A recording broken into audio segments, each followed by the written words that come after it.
Paano nga naman kung hindi natin narinig yung mga music niya? Paano na lang yung OPM, 'di ba? This is talking about the anxiety. Ilang chances ba na nagkasalubong yung tarantula at pusa? Ang tagal ko siyang pinag-isipan, sobra. Yo, what up guys? Welcome back sa aking channel. So tonight we have another video. This is a music review. At ito yung nanalo sa ating voting sa poll natin sa ating channel. Ito yung Determinado. So, by the way, I hope everyone is safe, no, sa lahat ng mga naapektuhan ng bagyo. Naway nasa maayos kayong kalagayan. And kung hindi ka pa nakasubscribe sa aking channel, pahit naman ng notification bell and subscribe button, no, para maging updated tayo sa ating channel. Maraming salamat at malaking bagay po yan. So, let's go ahead and review this song, Determinado by Pablo and Josue. So, napakalalim na ito at sabay-sabay natin siyang himayin.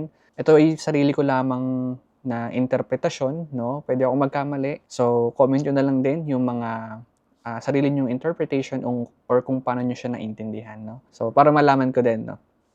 So, let's go ahead. Pakinggan na natin siya. Layunin kong iligtas ang nilalaman ng isipan ko. So, itong first part na to, si Pablo yung gumawa nito. And yung part ng determinado, wala makakapigil, determinado. Si Pablo yung sumulat nun. And if I'm not mistaken, yung mga verses is si Josue. So, parang ganun yung naging arrangement nung song na to. So, first part, sabi ni Pablo dito, layunin kong iligtas ang nilalaman ng isipan ko. So, for me, yung ibig sabihin na itong layunin kong iligtas ang nilalaman ng isipan ko, so, yung knowledge niya sa music, yung talent niya, yung skills niya, alam naman natin na talagang super talented nito ni Pablo, no? And sabi sa sunod is, Siya sapat na nga bang lahat ng ito kung determinado nga pero di naman makabasag ng plato.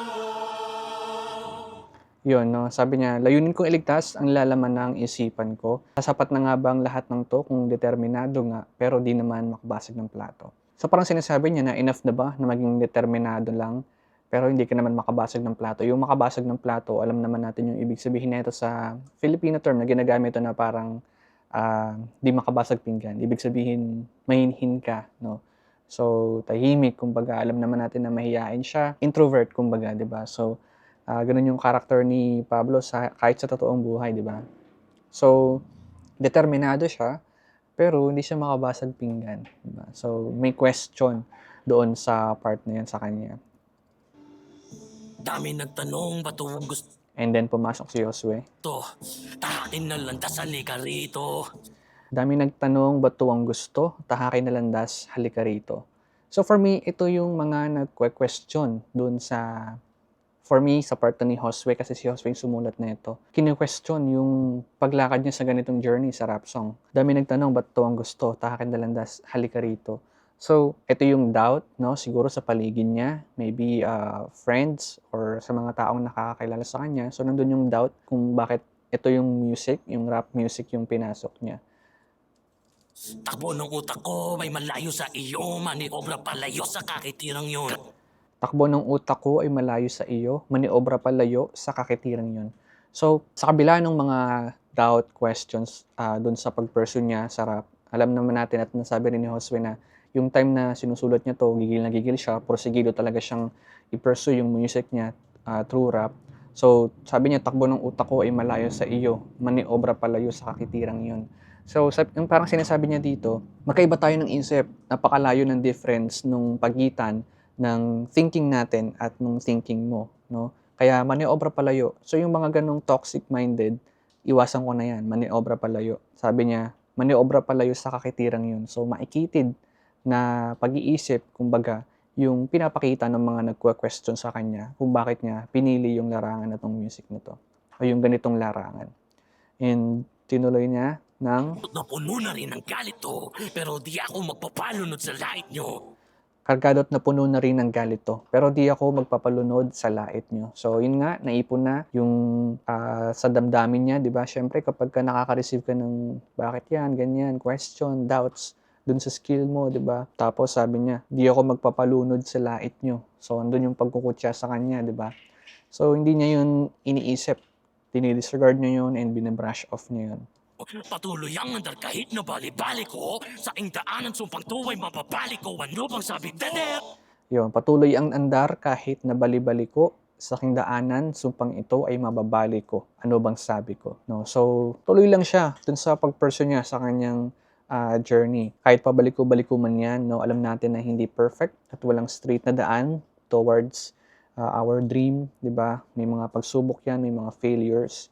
Sa aking daanan, sumpang to ay mababali ko. So, yung sumpa, curse, marami ang ibig sabihin, mga negative thoughts, and yung mga nagbibigay ng pasakit sa kanya or sa atin towards our journey, babaliin niya yun. Ano bang sabi niya? Ano bang sabi ko? Determinado. So, pumasok na siya sa papunta ng chorus, no? Determinado, walang makakapigil, determinado. Aking sentido bumabasag ng mga bungo. Ito nang uling bersikulo, maririnig mo galing sa iyong berdugo.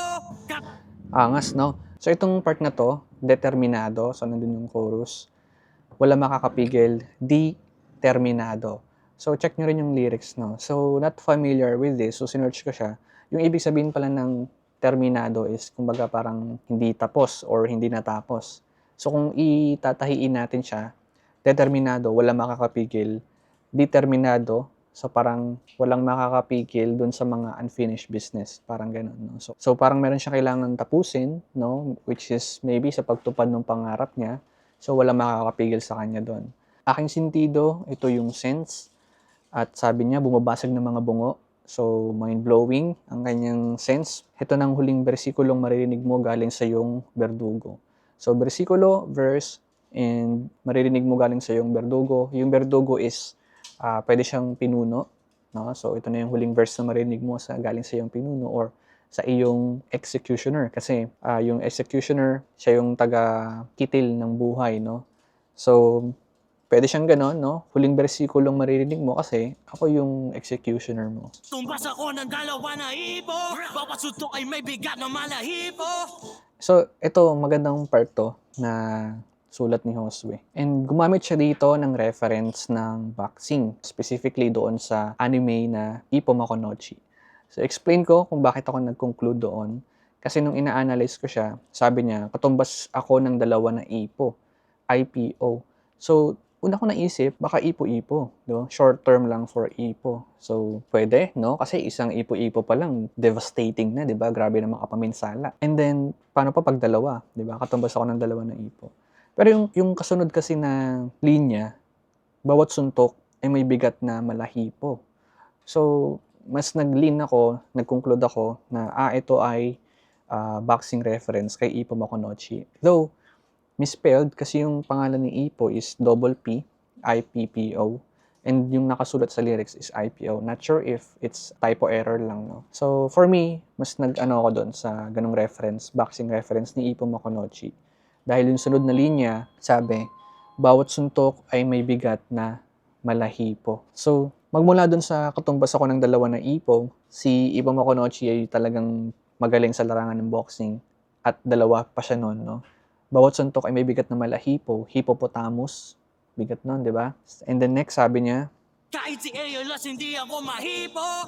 Pag nag-dem si Roll, biram yun sa kanino. Musika yon, kahit si Aeolus, hindi ako mahipo. Si Aeolus ay isa sa mga Greek mythology and god of wind, si Aeolus.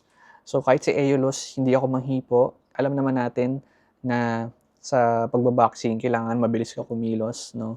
And even God of the Wind, kumbaga hindi siya mahawakan, hindi siya matouch, no? Ganun siya kagaling. Pag nag-Dempsey roll, biramoy sa anino. Yung Dempsey roll, ito yung skill or movement na ginagawa ng mga boksingero, yung sideways habang sumusuntok, o yung pag-iwas, sabay suntok ng hook, pakaliwa or pakanan.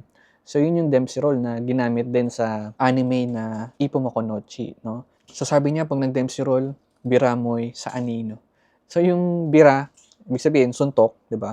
Yung suntok niya ay parang sa anino. Para lang siyang nagsa-shadow boxing, no? Ganun yung labas nung kalaban niya sa sobrang galing at sa sobrang bilis niyang kumilos. Next natin. lang ang biso, ang natatanging ang bispo. Pag nag-dem si Roll, biram yun sa kanino. Musika lang ang biso, ang natatanging ang bisyo.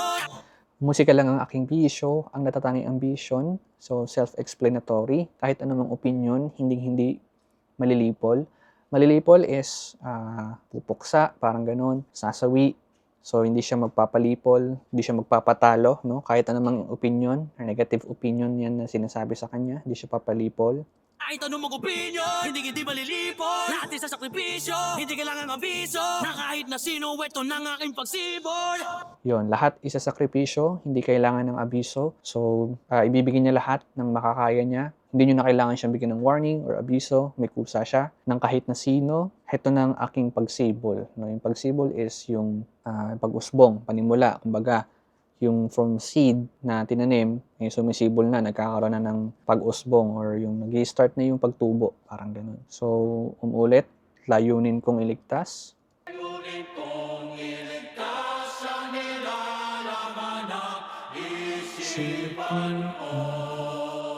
So sa part nito ni Pablo, magigets natin siya kasi paano nga naman kung hindi niya nilabas yung talent niya na gano'n, 'di ba? Paano nga naman kung hindi natin narinig yung mga music niya? Paano nga naman kung hindi natin nakita yung talento niya? Paano na lang yung OPM, 'di ba? Grabe. So, kung sa perspective ni Pablo, kailangan niyang iligtas yun. Ayaw niyang masayang yun. Ayaw niyang mapunta sa waste yung talent na binigay sa kanya ng Diyos, no? So, ganun yung sinasabi niya rito. Layunin kong iligtas ang nilalaman ng isipan ko, no? Medyo related siya dun sa Mitya, di ba?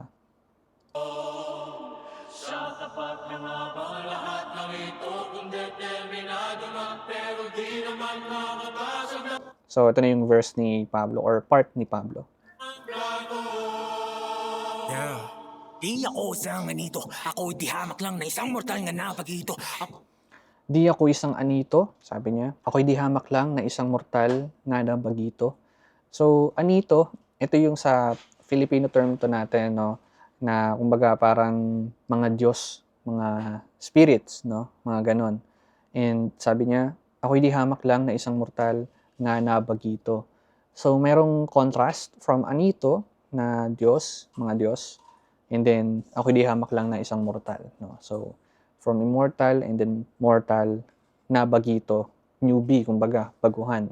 Po'y immortal, di halin tulad sa palito. Nagpapalito ng anyo pag nakapagbasag ulo. Mga pabiba paniguradong mato.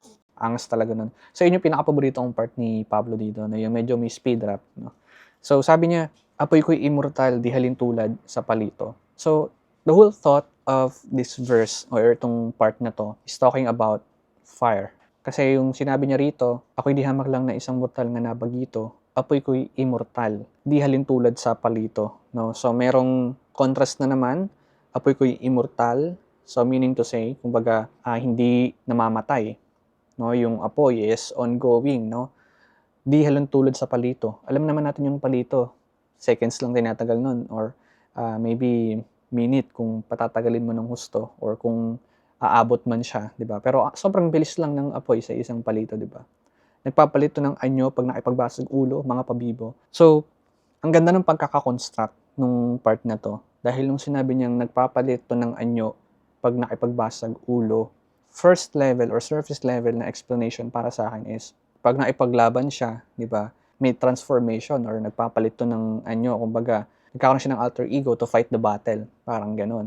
So, bukod sa normal state, meron pa siyang different state na mas malakas compare doon sa pagiging normal niya. Nagpapalito ng anyo pag naipagbasag ulo, no, kapag naipaglaban.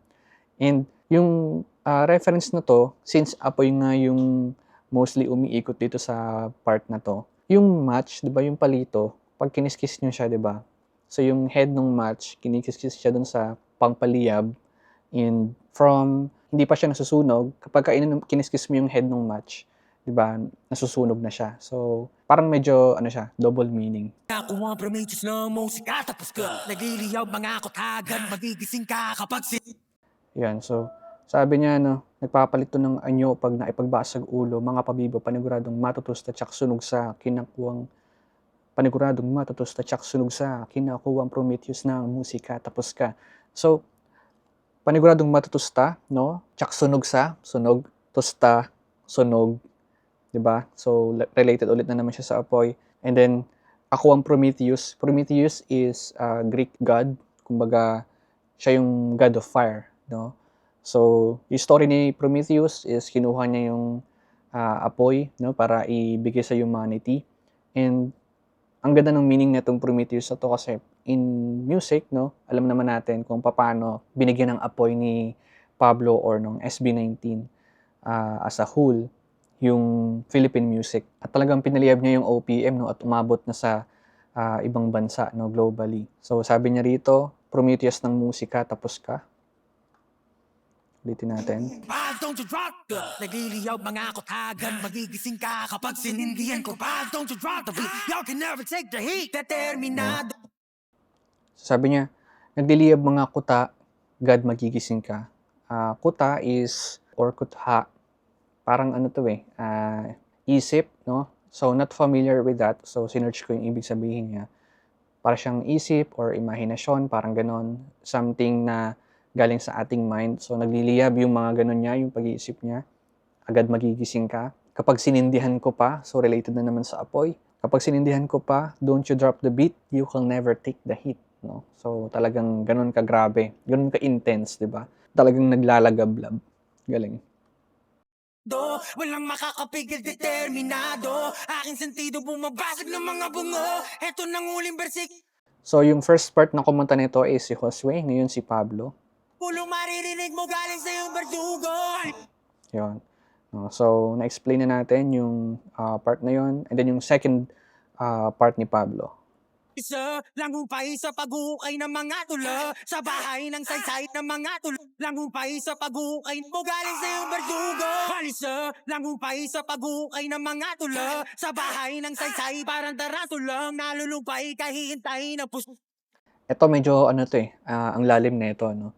Lalim tong part na to. Balisa lang humpay sa paghuhukay ng mga tula, no? So, balisa, parang malalim siya na Tagalog word ng malungkot. Langhumpay sa paghuhukay ng mga tula. Alam naman natin kung paano siya ka-desidido and continuous yung pag-exercise niya dun sa kanyang talent and sa kanyang mind to write a song. So, paghuhukay ng mga tula.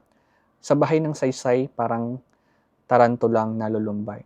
Sa bahay ng saysay, so sabi niya, walang humpay sa paghuhukay ng mga tula sa bahay ng saysay. So, bahay ng saysay, parang house full of worth. So, nahanap niya talaga yung mahalagang bagay, parang ganon. So, yung may mga saysay na bagay lang. And sabi niya, parang tarantulang nalulumbay.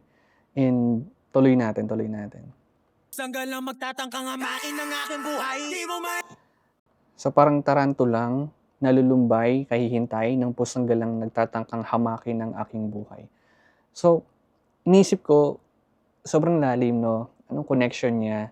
And nag-conclude ako sa hindi talaga siya magko-connect, no? Kasi dahil yung tarantulang nalulumbay, no? Parang it represent loneliness, na nandun lang sila sa kanyang lungga, di ba? Parang ganon. At naghihintay ng pusang galang magtatangkang hamakin ng aking buhay ng tarantula.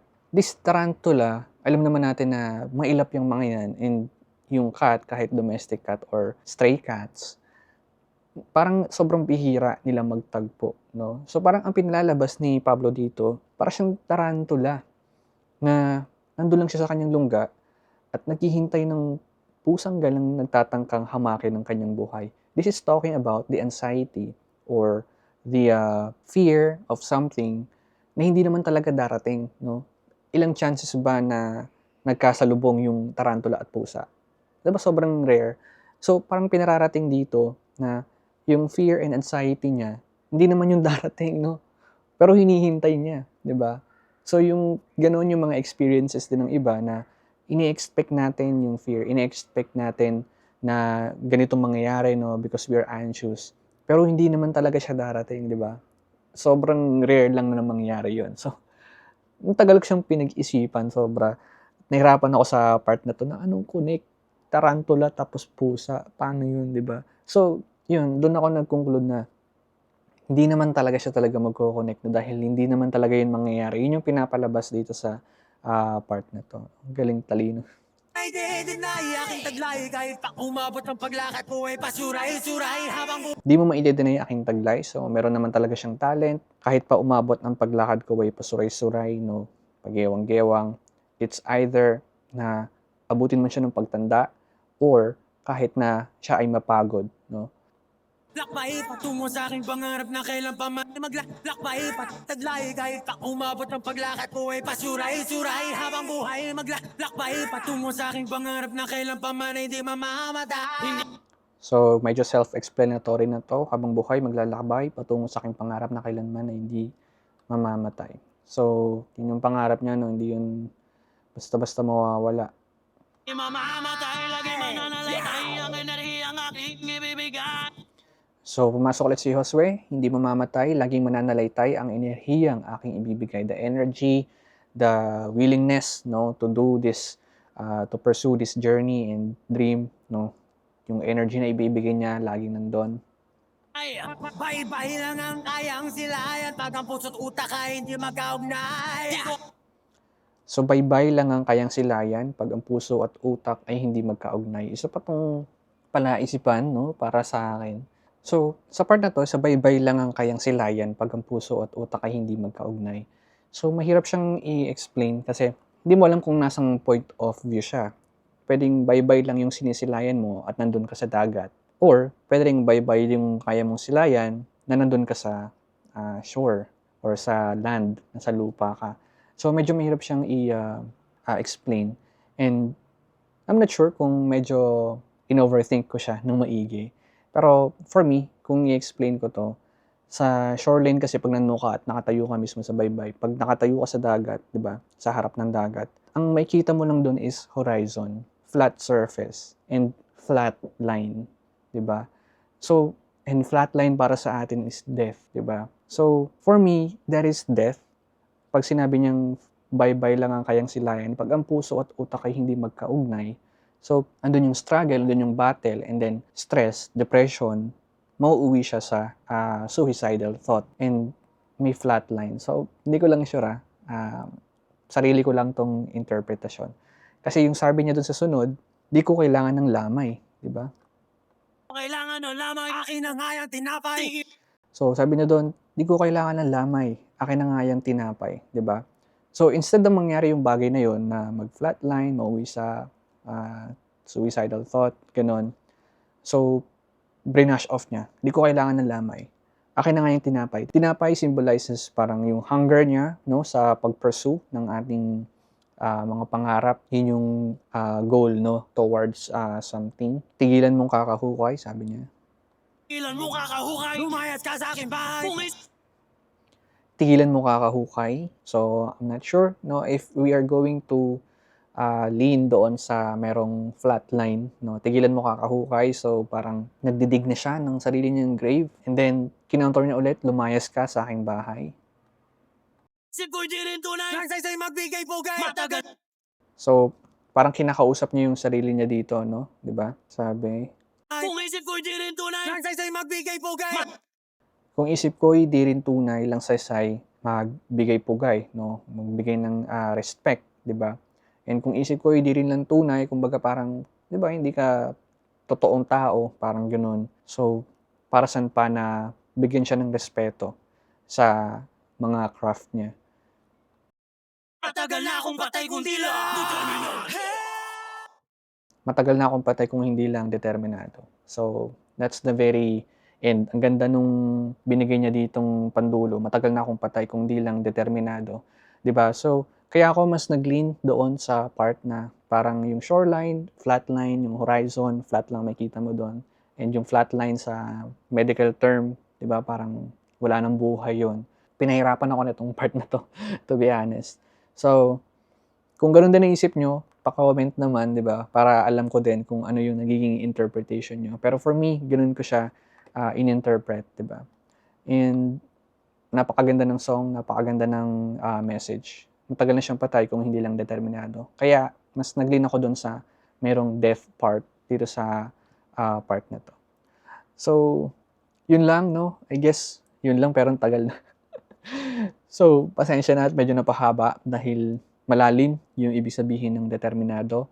And kaya rin siguro ang daming bumoto ng Determinado kasi masyadong siyang malalim, no? Kahit ako medyo nahirapan akong i-analyze yung mga terms na ginamit dito at may mga word ako na hindi ko din alam, kaya sinearch ko yung word na yun. And sarili kong analyzation yung ginamit ko para i-apply yung meaning ng word na yun sa pagsulat ng kanta na to. So, thank you so much kung umabot ka man sa part na to. And palik naman ng video kung nagustuhan ninyo yung ating mga explanation. And kung hindi ka pa nakasubscribe, pasubscribe naman dyan. Malaking tulong yan. Maraming pong salamat. And salamat din sa mga existing subscribers natin. So, ayun. That's the review and analysis natin sa song na Determinado by Pablo and Josue. Thank you so much. Again, I'm Nick Gal. God bless you.